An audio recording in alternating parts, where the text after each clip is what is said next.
thank you all for taking some time today to be here with us. This is, just to remind yourselves of where you're at, this is the sort of FEWscapes Lunch and Learn about comparing the models. And, this is a lunch and learn, so feel free to eat your lunch while we're talking. But the reason that, just to remind yourself, I'm Jenny Seifert. I'm, with the FEWscapes project, and joined with me today from the project are Rebecca Power, Eric Booth, and Kelsie Ferin.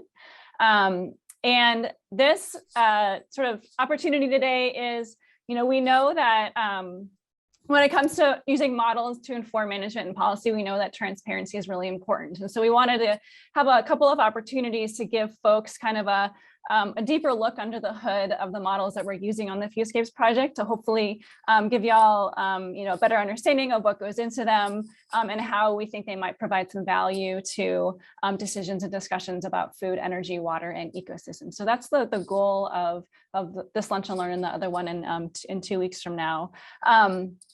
And, we hope that you walk away from this sort of feeling like you have a better sense of how the models can support decisions and discussions, and just sort of a better understanding and how they can complement work that's going on in the region.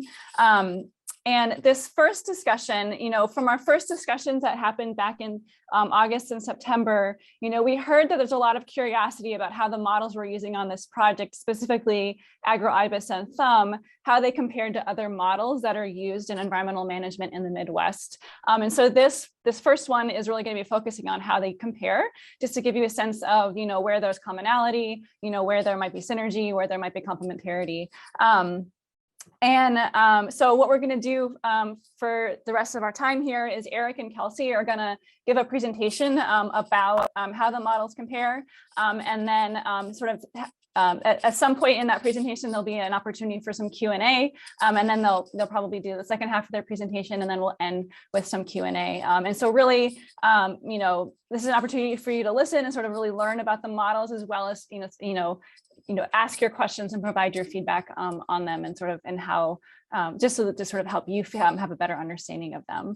And so if you haven't noticed already, we are recording this. So, for folks who weren't able to make it today, we wanted to give them an opportunity to also hear the presentation. And if you have any questions that come to you while Eric and Kelsie are talking, feel free to use the chat to offer the questions there, and we can address them. And then also, obviously, again, we're going to have a specific time for Q&A. So with that, I will just hand the mic over to Eric and Kelsie. Great. Thanks so much, Jenny. I'm going to be doing the slide moving for Kelsie, and Kelsie will start us out. You can see that okay? That's good. Great. Wonderful. Thank you, Eric. All right. Like Jenny had said, we're going to be talking and comparing the models that we use within FEWscapes, so AgroIBIS and THMB, and talk about how these compare to other commonly used or widely known models that also can assess land and water resource management issues. So with that, I'll take the next slide, please. Perfect. So we have two questions that we're going to be walking you through and answering today. The first is looking at how AgroIBIS and THMB compared to other models, like I previously mentioned. And those models that we'll be looking at are EPIC, SWAT, Sparrow, Modflow, and SnapPlus. And so I just want to say that all of these models are useful, and we want to highlight the similarities, which there are a ton, as well as the differences. And note that we could use these models and compare or interchangeably within AgroIBIS or for THMB within this project as well, but it's beyond the scope and beyond our skill set and the timeline that we have for the end results that we want to get from these projects. So the second question that we are going to be answering today is, how are these two models, AgroIBIS and THMB, used in previous projects, and what types of results or questions can they answer and provide for us? And so we'll be breaking up the presentation within those two to answer those two questions. Next slide, please. Okay, so in order to select the models that we did for comparison, they had to meet the 4 criteria here on the screen. First is being able to assess both water and nutrient outcomes. And second, we also need to make sure that the models that we're comparing have the ability to either assess future climate and or land use and land cover scenarios, and specifically for the region that we're modeling our work in, which is the upper Mississippi River Basin. Additionally, we had to make sure that the models we're comparing are actively being used and improved. AgroIBIS has and some have been around for about 20 years now, and they're always being modified and adapted and improved. And so we wanted to make sure there's an even playing field with the models we're comparing. And additionally, being able to use those models for support in decision making. So for instance, if these models could be used for making state level decisions, management plans, or even policy decisions. So next slide, please. Okay, and so the criteria that we will be comparing across for these models are talking about the general methods and processes that are represented within this, within the models, as well as the spatial scales of the simulation. So are they a point scale, a small watershed, or can cover a larger domain? The time scales of how the models are running for their simulations, so daily, yearly, as well as the inputs and outputs and calibration and validation methods. So that's kind of going to be the framework that we're going to walk through for each of these models today. So first, we'll just walk through a quick overview of AgroIBIS and THMB. These slides might be familiar to you if you attended the previous discussion groups that we had. And I won't go into too much detail, but I will talk in hitting those points that were on the previous slide to make this an easier comparison for you guys. So just a reminder, AgroIBIS is a land surface model, and the outputs from this land surface model, which is a 1D model, meaning that the grid cells do not talk to one another within AgroIBIS. We can hand off nutrient and water related variables to the hydrology model here on the right and use this in order to route the water and nutrients downstream to be able to get those grid cell interactions accounted for. And we can look at this at either points within the stream or at the outlet of a watershed of interest. Next slide, please. Okay, so to start with AgroIBIS on the left, IBIS, the Integrated Biosphere Simulator, was originally published in 1996. And in the year 2000, Chris Bouchard, he added in the agro portion of this. So this took this from a global dynamic vegetation model to be able to simulate agroecosystems, like including wheat, corn, and soybean. And so the goals of AgroIBIS are to be able to simulate biogeochemical cycles in biophysical processes for these major US crops of wheat, corn, and soybean. This model also has the ability to simulate carbon, water, energy, nitrogen, phosphorus now, fluxes and pools. And so it has accounts for conservation of mass within a grid cell. And so we're able to simulate that along with some other processes. And so for our hydrology model, we have THMB, which was originally published in 1998 by Michael Coe. This started as a model called SWAM, which turned into a model Hydra and eventually made its way and renamed to the THMB model, which we use today. And so AgroIBIS, which is that 1D model, needs a routing model in order to simulate the transfer, movement, and storage of water, nitrogen, and phosphorus, and that is what THMB is allowing us to do. And the calculations within THMB are at an hourly time step, which I'll talk a little bit more on the next slide. The next slide, thank you. Okay, so there's a lot of words on this slide, but I'm going to start on the left and work my way down. Starting with AgroIBIS, we've talked about the processes within AgroIBIS before, but this is a process-based model. In addition to the water cycling, carbon balance, nutrient cycling, radiation that this model does account for in a physically based way, this model also does have a mechanistic photosynthesis as well as soil physics and hydrology accounted for within the model. And so in terms of mechanistic photosynthesis, it uses C3 and C4 enzyme kinetics to simulate hourly calculations for photosynthesis and then scale up from that leaf level to canopy into a field. So as for the soil hydrology, it's using a more mechanistic approach using a Richard's equation instead of a empirical curve number approach. So spatial scale of AgroIBIS, this is a gridded model, and whichever input resolution you put into the model, we can get out. And for the sake of computational time and space and storage, we are using a 1 kilometer resolution for the entire upper Mississippi River Basin.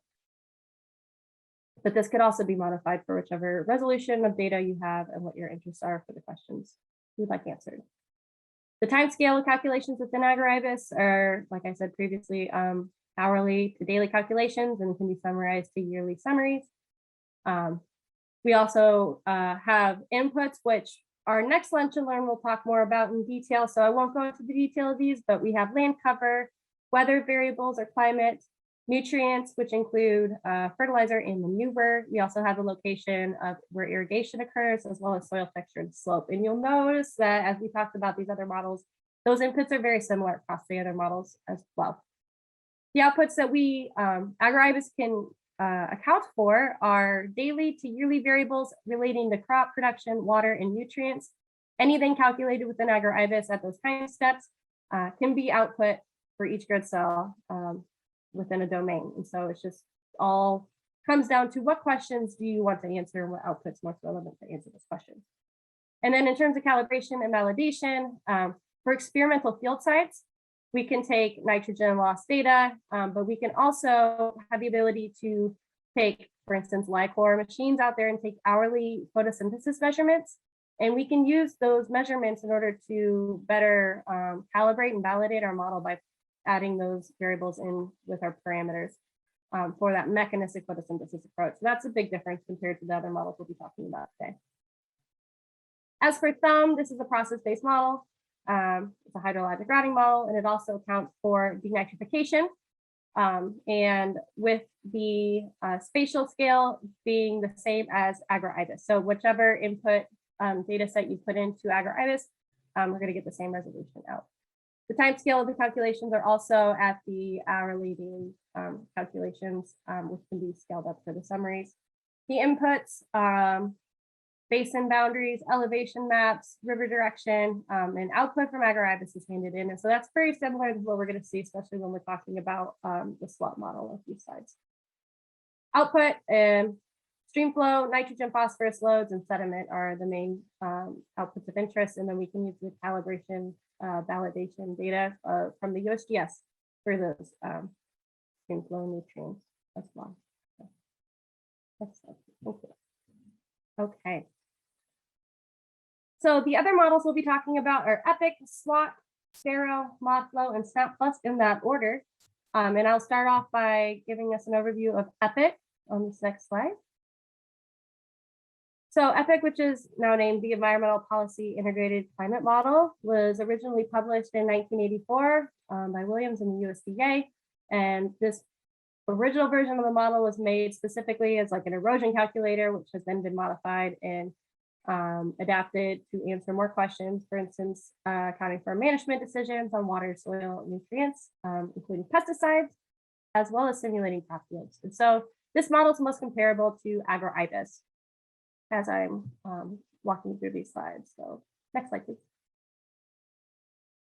Thank you. So EPIC, the method is still a process-based model, but it does simulate crop growth and development differently than what AgroIBIS is doing. And this uses a radiation use efficiency model, or basically a yield potential equation. And this is done at a daily time step. And so while this is also very comparable and does well against observations and hitting, for instance, daily biomass growth and yearly yields, our model with AgroIBIS just allows us to get a little more in depth with answering questions either related to climate change or environmental changes, as well as our methodology for validation. EPIC also uses an empirical curve number approach for its soil physics, which is a different approach than what we're using with the AgroIBIS as well. This model is a gridded data set, and it does these calculations. The smallest scale is at a daily scale, but then can be summarized up to those yearly, monthly, yearly time steps.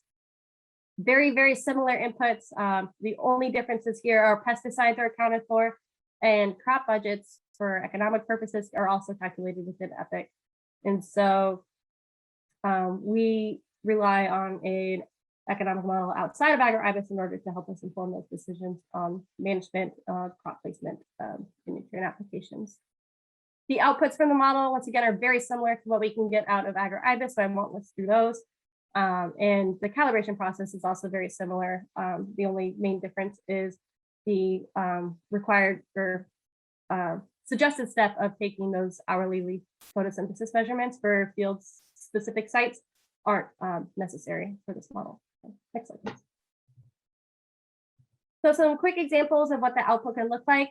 You can get gridded output for a smaller watershed scale, which is shown here on the left with some irrigation potential maps and water stress. And I found it while looking through the literature that it's pretty common, especially at the upper Mississippi River Basin scale, to be averaging or summations for a HUC 8 level scale, which is shown here on the right.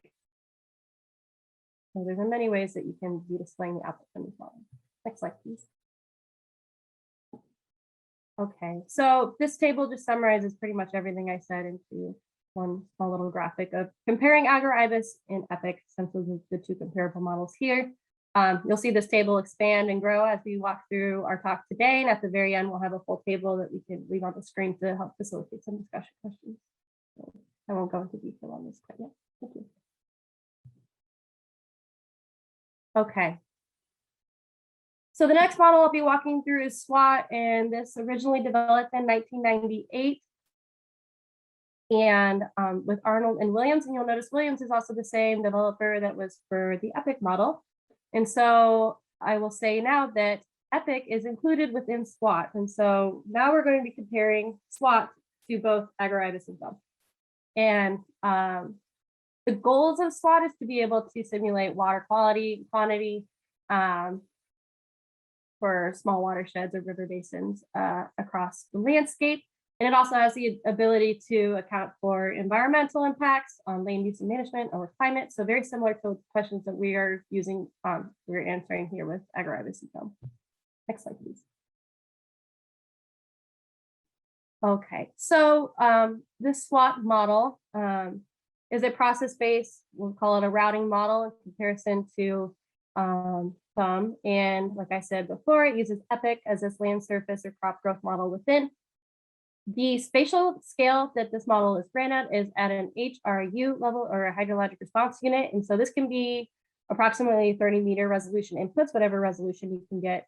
These are based off of common land units, crop type or soil type, etc. And that's how it can be, I guess, categorized. And so and the only way you can get the only way you can get like stream flow or nutrient load, so that routing portion of the model output is on a HUC scale, and the smallest HUC you can get is a HUC 12, which is pretty small, but not as small as about the 1 kilometer resolution that we are getting with our THMB model. So once again, smallest time step is a daily time step. We can get up to monthly, yearly summaries. Inputs are very, very similar to what we previously mentioned. The two biggest differences here is that SWAT can account for pesticide movement as well as bacteria in the water. And then the output, once again, is very similar. And I'll show some examples of that on the next slide. And calibration and validation for the stream flow and nutrients are also very similar to what we use with them with the USGS observations. And I will say that the biggest differences between what SWAT can account for compared to both AgroIBIS is it has more detailed conservation practices. So that includes terraces, strip cropping, contouring, and conservation tillage, which are explicit within this model. And the irrigation is a lot more detailed in the fact that you can select what type of water source you want to use for irrigation, if that's a stream or reservoir, different depths of aquifers, or a body of water outside of your watershed. So a little more in detail than what we do here with AgroIBIS. Next slide. Okay, so here's some examples of the output from SWAT from recent publications. I'll start on the top right, and you can see what's more of a gridded type scale, and that is that HRU level output data. And so the model can output this for instance, like the crop growth, development, water, anything related to similar to that of what we can get out of AgroIBIS could be output. And that's most typical for a smaller watershed, as that is a very, very fine resolution. And then anything related to the like stream flow, nutrient load transfers, etc., are typically output for a HUC level watershed scale. On the figure on the left is a paper that looks at the upper Mississippi River Basin, and the smallest scale that they use for that is the Huck. Next slide, please. All right, so adding back to that table that I have previously shown, this basically just compares and contrasts everything that we had on all those slides. And so I don't think I'm going to step through this quite yet, as I've just basically stated everything that's on the slide, but once again, we'll keep this up at the end to help you. And with that, I'll hand it over to Eric. Great, thanks, Kelsie. So yeah, Kelsie focused primarily on these models that really had a lot of similarities to AgroIBIS, and there are some key differences in some of the methodology and processes and how they're represented. So that's a good place to start, but I also wanted to go through some models that have come up in previous discussions, and each of these that you'll see don't do kind of all of the different outputs that AgroIBIS or SWAT can do. They'll be a little bit more focused on either hydrology or water quality, but I thought it was worth spending a little bit of time comparing and contrasting them to what we're doing. So Sparrow is the first one, and it is definitely a different kind of model. It stands for Spatially Referenced Regression on Watershed Attributes, and this has been developed by the U.S. Geological Survey since 1997 and is actively updated and expanded by a large team at the USGS. And the main goals are to kind of utilize their extensive monitoring network and other watershed information and characteristics to dig into the factors that affect water quality and kind of provide a statistical basis for estimating loads in places where we don't have monitoring happening right now. And you can see from this screenshot that it's focused primarily on phosphorus, nitrogen, suspended sediment in terms of water quality. And I've got a link I can share at the end if you are interested in looking at their mappers, which are a really great tool online to explore these models. Oops. So I mentioned it's quite a different model just in how it's structured. So the method is kind of a hybrid approach. It starts kind of with this statistical approach, hence the regression in the title of it. But there also are some mass balance components to it. And the spatial scale is really the individual stream reach. And that's kind of shown here down in the lower right. And you have a contributing area that's directly draining to that stream reach. And you're using kind of characteristics associated with that area to inform estimates of different water quality loads. But you're also accounting for where that reach is in this wider stream network. And you're using a previous prediction of the reach just upstream and accounting for that mass of contaminants or nutrients coming in from the upstream source, and then sending downstream to the next segment what you are estimating on that current reach. So there's kind of this statistical approach associated with the sub-watershed that's draining to that reach, and then kind of a mass balance approach for the network component. The time scale is also quite different than these other models that we have talked about so far. It's really looking at the long-term mean annual conditions and not simulating kind of at the daily or even monthly scale, just kind of providing a long-term view of things, average view of things. And the inputs, though, are fairly similar. They're broken up into a couple different categories. So first, what are the sources of nitrogen and phosphorus to these different sub-watersheds? And you need to know information about land use. You need to know information about fertilizer and manure inputs, and even source, point source inputs are accounted for, like wastewater treatment plants. And so once you know kind of the potential source of these constituents, the next process is to figure out how do those sources get delivered to the stream reach. And that's going to depend on some other factors related to climate, precipitation, but also things like soils and slope and how land is managed, some of the practices that are involved. And then finally, the stream network is a big component of this, and that's fairly straightforward, just kind of sending things from upstream to downstream and knowing about the characteristics of the channel itself.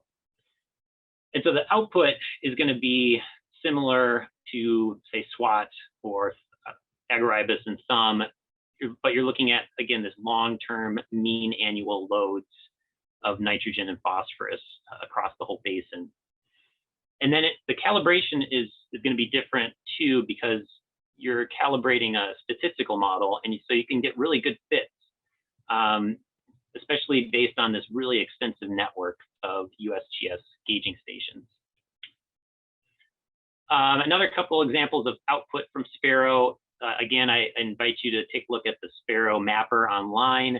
You can kind of dig into where phosphorus is coming from, and even click on different points of a stream network and figure out the delivered amount of these different components from across the upstream basin.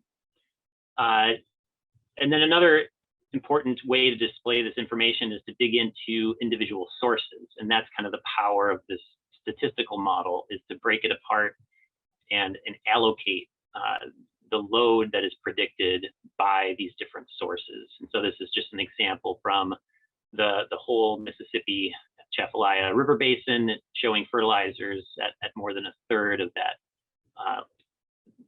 load.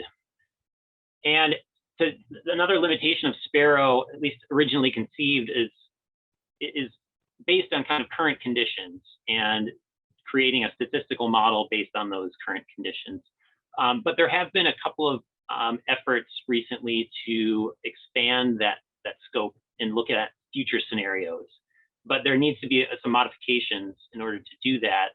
A few years ago, there was an effort to look at different climate scenarios out into the future, and that needed to combine Sparrow with a hydrologic model.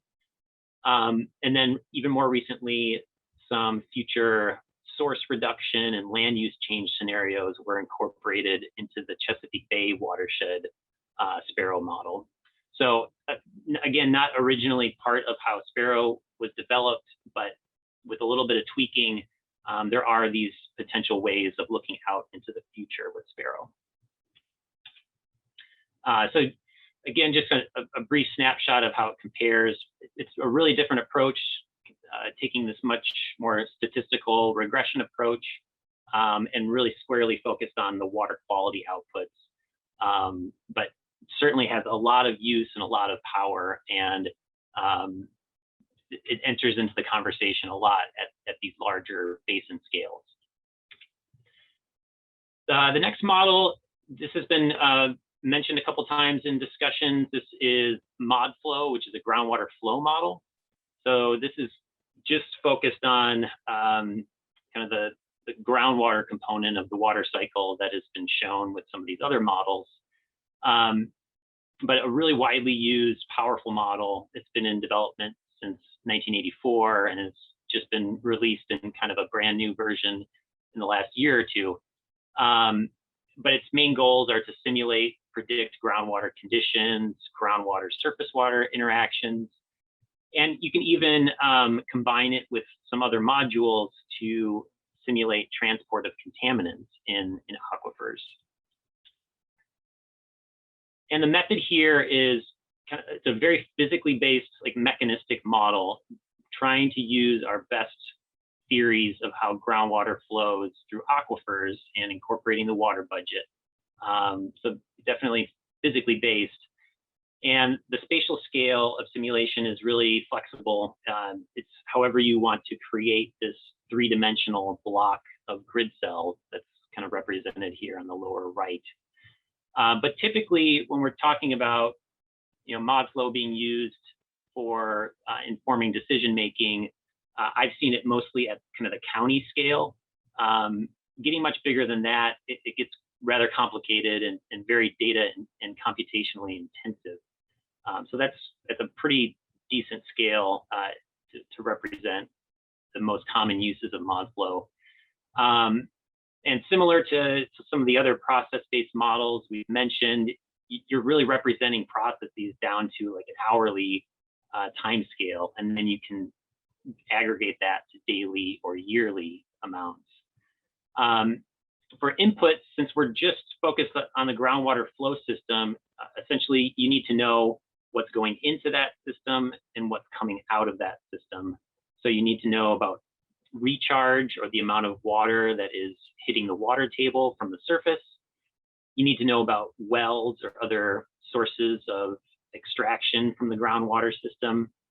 And also important, kind of the stream and lake levels that are kind of the surface water reflection of the water table. So you need to know where those are in the system. And then if you're interested in transporting contaminants, you need to know how many of those are being input and where. And then secondly, you need to know a lot of information about the aquifer properties themselves. So how are they able to transmit water? Is it a sandstone or is it a shale? And what are the parameters associated with those different properties?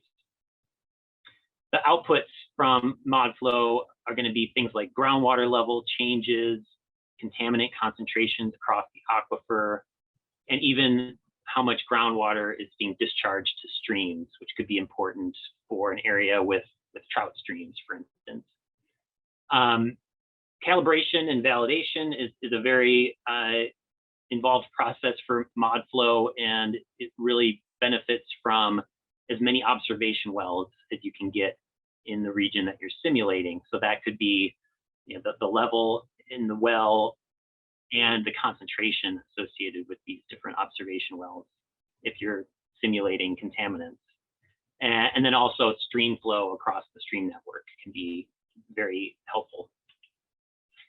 And a couple of quick examples of what the output might look like for Modflow. On the right, this is groundwater level changes or changes in the water table elevation, kind of before and after widespread irrigation in the central sands of Wisconsin. It's part of a study that came out about 10 years ago, showing kind of this bullseye cone of water level drawdown associated with irrigation.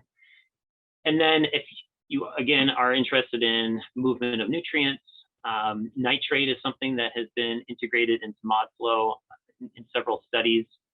And this is showing where nitrate loading from groundwater is entering the stream network. Then this is just a watershed in Oregon. So a very different kind of scale and representation of the groundwater flow system. Like this is Modflow, that's what it's focused on, is getting groundwater as accurate as possible. It needs additional models or modules to know about what's happening on the surface. And so that's where it gets linked to other models. But groundwater is where it really excels, and it's very mechanistic, process-based model. And then finally, before I kick it over to some questions, if you have any questions, I'm going to run through SnapPlus, which is a model that's popular in Wisconsin, but I think it's known across the Midwest. And it's a nutrient management planning tool. And other states have something similar known as Phosphorus Index. And the Wisconsin Phosphorus Index is kind of a component of SnapPlus. And so the main output from this model is phosphorus loss, and going through different management scenarios on a field scale, and looking at how those changes in phosphorus result. The method that is used within SnapPlus is based on Russell 2, so the universal soil loss equation, and again, this phosphorus index. And the spatial scale is just very different than some of these other models we've gone through. It's focused exclusively on the farm field itself. And the time scale is similar to Sparrow. It's looking at kind of long-term mean annual losses of phosphorus from the field system.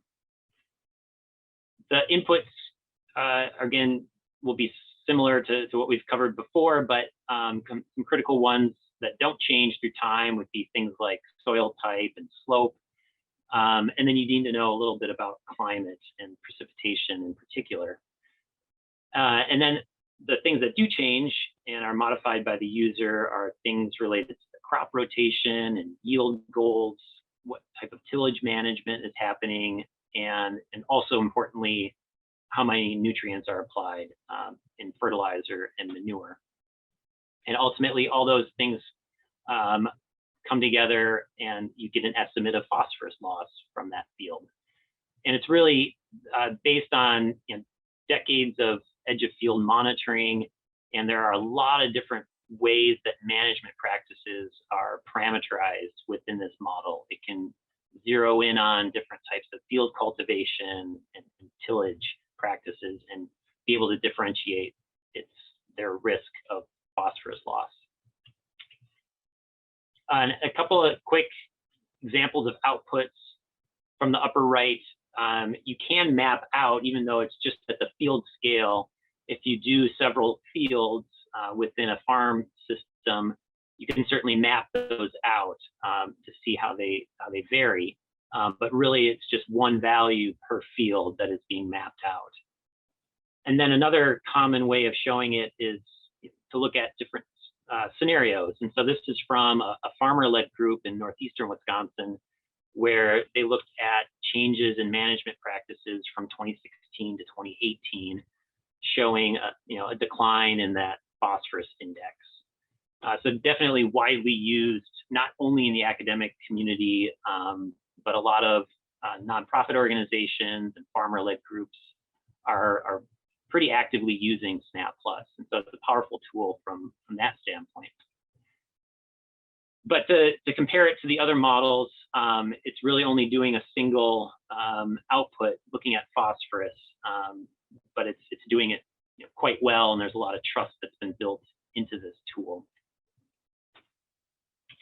So that's a real kind of broad overview of the models, at least that we selected for comparison. There certainly are other ones out there that we could talk about and compare, but we thought that this was just a good way to start this conversation of how our approach is comparing with others. And we can share these tables if you're interested. But I would just maybe highlight a few things before handing it over for some questions. This difference between process-based and more empirical approaches.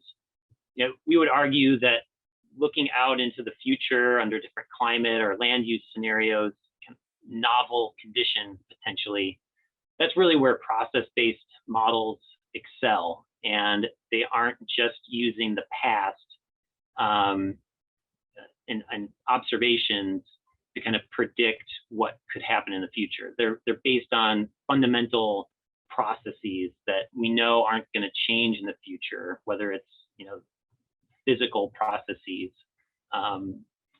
So we would argue that those are going to do a better job at looking at future novel conditions. But on the other hand, some of these other more empirical or statistical models, they do really well for decision making. They run fairly fast compared to these other process-based models. They may not require as many data inputs. So there's just some trade-offs that need to be part of model selection. So I'll leave it there, and happy to take questions now. And if we do have time, we can kind of go into a few more examples of how we've used AgroIBIS and THMB in the past, maybe to illustrate just a little bit more detail of those models.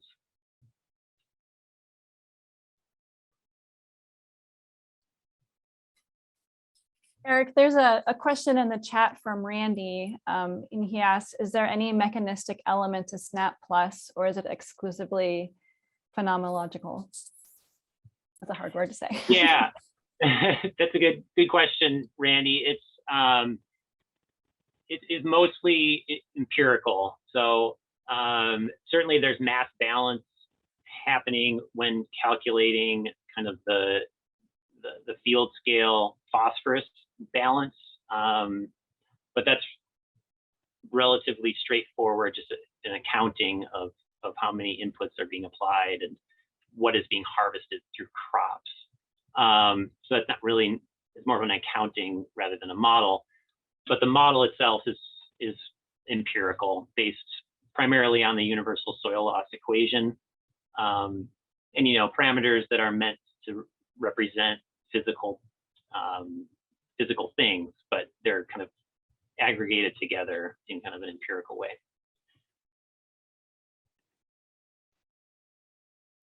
Just a quick follow-up, Eric. So the Russell 2, that incorporates things like plant cover and plant density, I presume, and that's incorporated into what SnapPlus is predicting will come off in terms of soil and phosphorus. Exactly. Thanks. Yep, but you're just kind of modifying the coefficient within the soil loss equation to represent plant cover.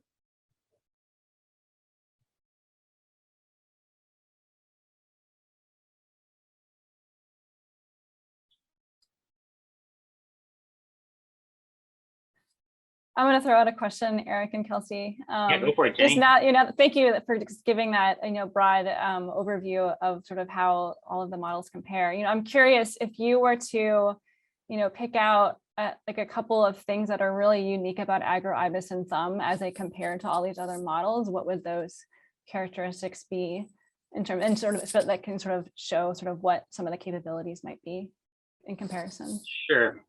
Yeah, I think maybe one of the things, and I should hand it over to Kelsie too, because she'll have maybe a different perspective. But for AgroIBIS, we did recently kind of upgrade the soil physics and soil hydrology. And Kelsie mentioned the Richards equation, which is kind of a bear of a model in terms of kind of unsaturated groundwater flow kind of through the shallow subsurface, but it is more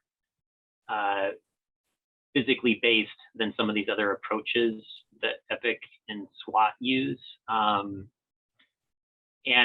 the benefit of that is that you can connect it to Modflow more directly, and we're at other scales, so kind of a different conversation than this kind of upper Mississippi Basin scale, but we are, as part of FEWscapes, zeroing in on 4 subregions and combining AgroIBIS and Modflow together in a kind of a coupled model.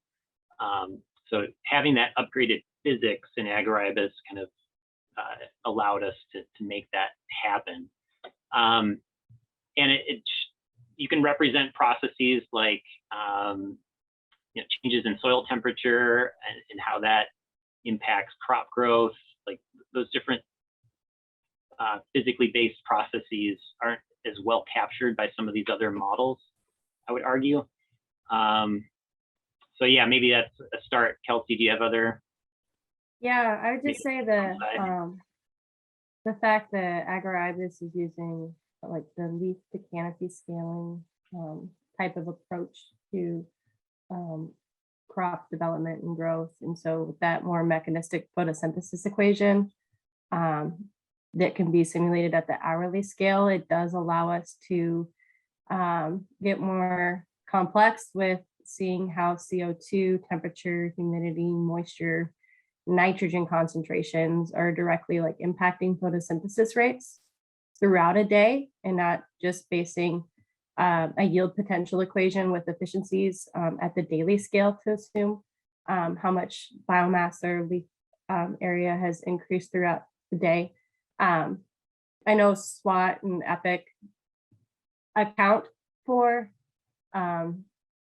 like CO2 changes by adding a factor to the radiation use efficiency value, transpiration rate, as well as like leaf resistance. So there's factors that are applied to account for that, but it's not that direct mechanistic calculation that we can use within AgroIBIS. So I guess when comparing to, changes in future climate, increases in temperature, increases in canopy temperature, that's another big thing that AgroIBIS has the ability to simulate, which an RUE-based model might not necessarily have the ability to simulate that. So we can see how, if it's a hotter, warmer climate, what does that mean in terms of canopy temperature within or for the plants, and how does that translate to, reductions in either biomass accumulation for specific days or throughout the growing season. So my background is trained in looking at this more at like the leaf level scale, especially in like smaller watersheds. So I always found that the most interesting fact when I'm comparing these to other models. And I know that Tony Runkle has a question. Tony, do you want to ask it? Yeah, hi, Eric. Thanks for the presentation, Kelsie, as well. I think this is more directed to Eric because he talked about Modflow. As you probably know, the groundwater part of the system is going to be particularly important across a really extensive area, say the driftless area and probably other areas as well, which covers parts of 4 different states. And so I'm wondering if you could elaborate or clarify a little bit how Modflow would be incorporated, because I was a little concerned, or not concerned, but you mentioned that it's difficult to use computationally for say regional areas, and a good part of your study area, say the driftless area, is going to cover dozens of counties. So is there a plan in the works for that? Yeah, sorry. So there's a little bit of confusion, and I apologize for not making it more clear. So the groundwater is being represented at the entire Upper Mississippi Basin scale through THMB, and it's definitely not as process-based as Modflow because of some of those computational limitations that I mentioned. It's just really difficult to make a Modflow model that large. I know the USGS is kind of expanding their capabilities, but just not quite at that level at this point.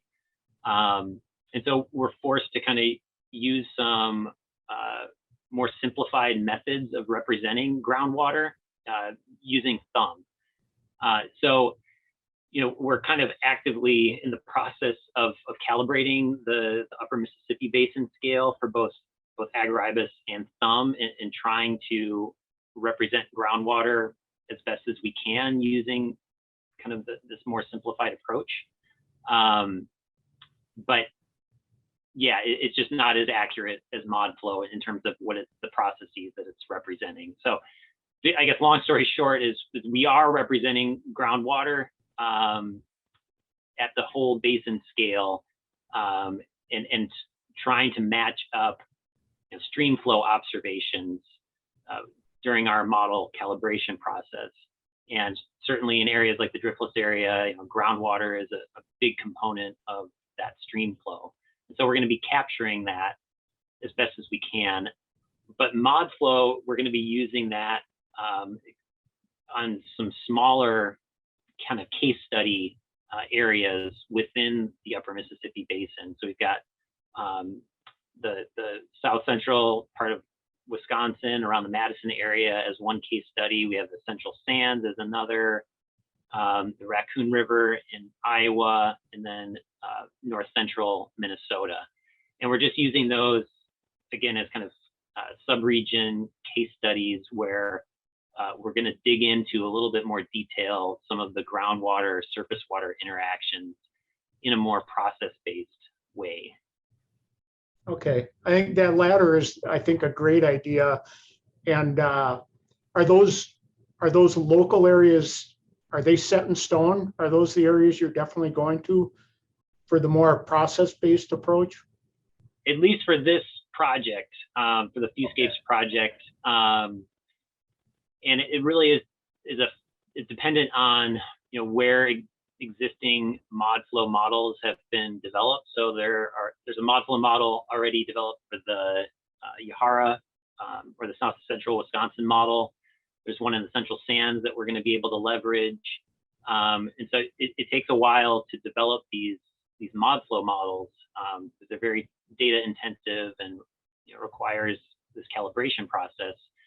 So I guess it would be easier to expand into other areas, maybe with some follow-on projects, if there was an existing Modflow in a particular area of interest. So we're certainly open to having those conversations. Okay, thank you. Yep.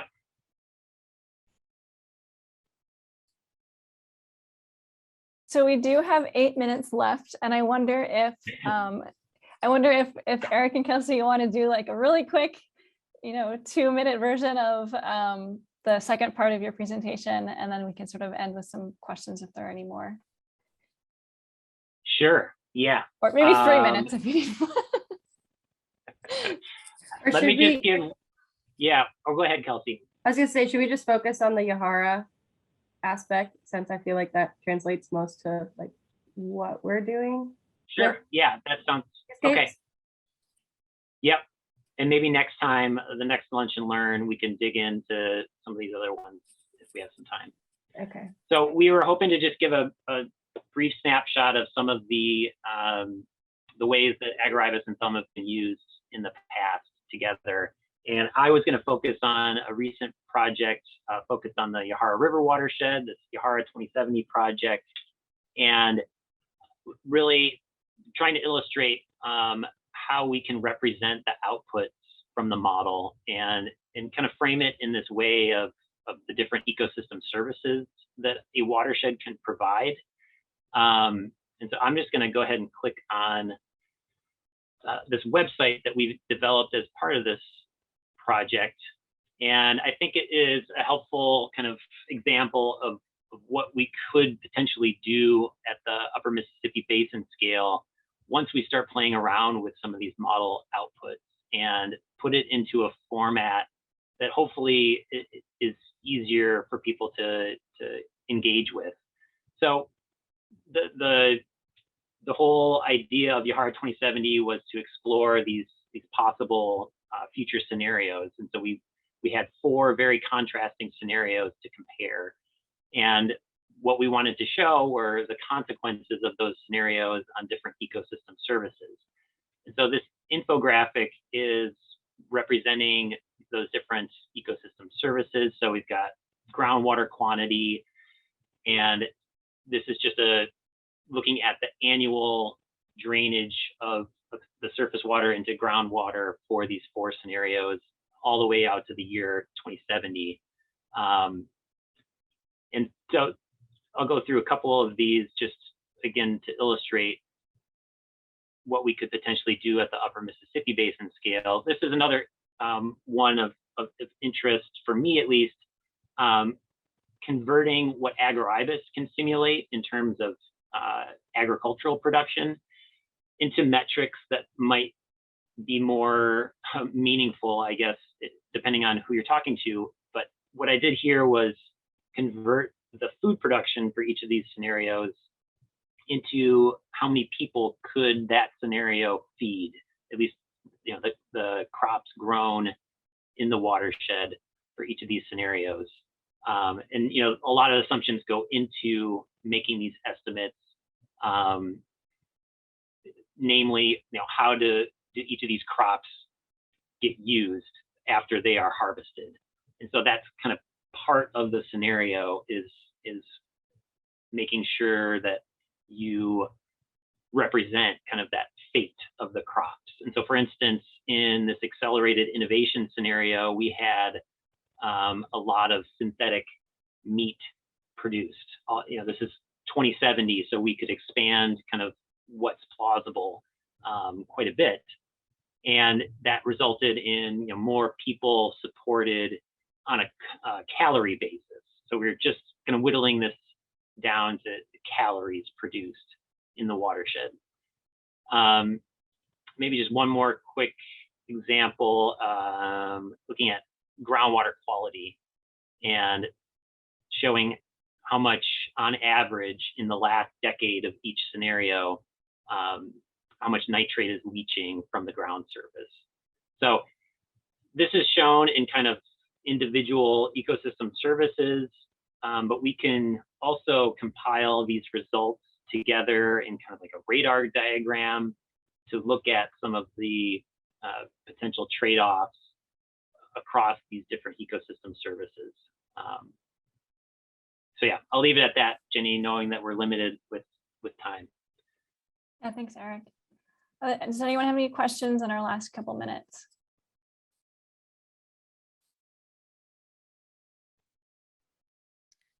Well, this is Rebecca. I'll just chime in here with a question quickly. And Eric and Kelsie, I thought you touched on the fact that AgroIBIS and other process-based models might, but particularly AgroIBIS might be more useful for looking at, big changes like shocks and stressors, or, and I just wondered if, because that's, part of the FEWscapes project is looking at those kinds of significant changes. I'm just wondering if that's something you could talk about compared to the other models that we were looking at.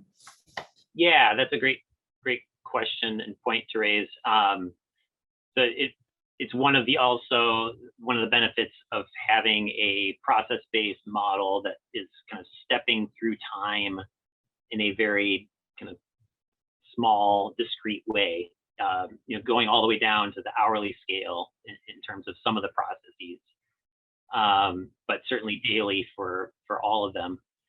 So you can look at some of these extreme events or shocks to the system that are happening at those small scales. And you can't necessarily do that with other models that are looking at kind of the long-term kind of annual average conditions. That's not to denigrate all those other models. They can be very, very useful, but it's just something that they're not equipped to handle, those kind of short changes in time, like a process-based model can. I don't know, anything else to add there, Kelsie? I think that was very well said. Yeah, and I guess, again, the big point is we're happy with all sorts of different kind of models. This isn't like a battle of the models. They all have their own cases where they're the best use. And it's just a matter of figuring out what your priorities are and how far into the future you want to look, and whether you're interested in looking at shocks and extreme events. So that's just going to change the criteria that you need to apply.